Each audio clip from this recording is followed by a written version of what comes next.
The SEC, the rich get richer, and the conference pulls in one of the best recruiting hauls in history.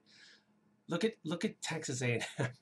Texas A&M finishes fourth in the nation, but is still only third in their own division. It's just crazy. Georgia finishes sixth or seventh in the conference, and they're still in the top 10. 7 of the top 10 recruiting classes in the nation land in the SEC.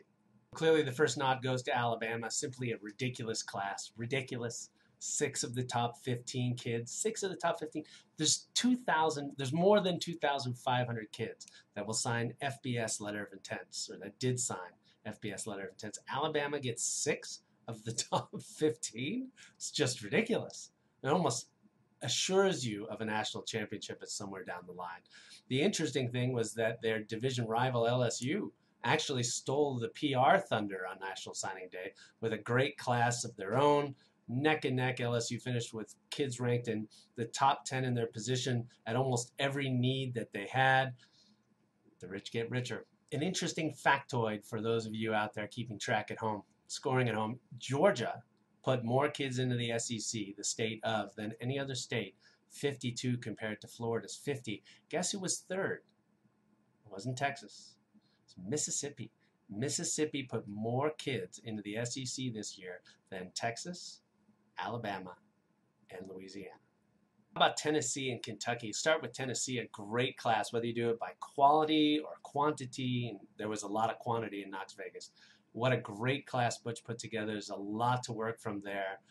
Kentucky, Mark Stoops, in his very first class, inside a year, basically pulls in a top 20. They have a quarterback of the future. They've got skill positions on both offense and defense.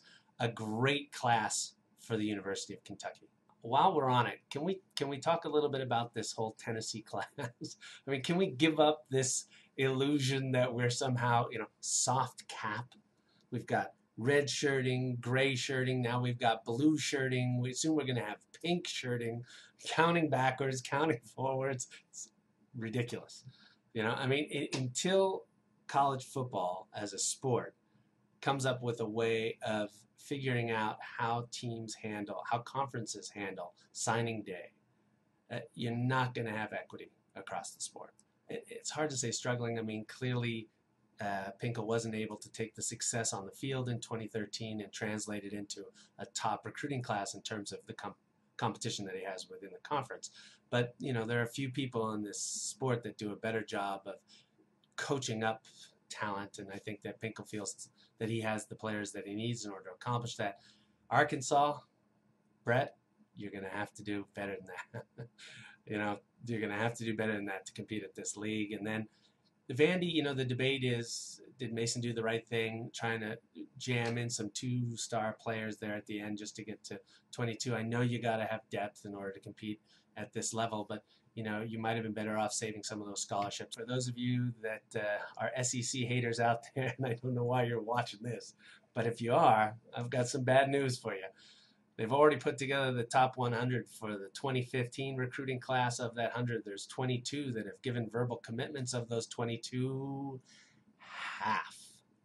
more than half, have signed or verbally committed to play in the Southeastern Football Conference.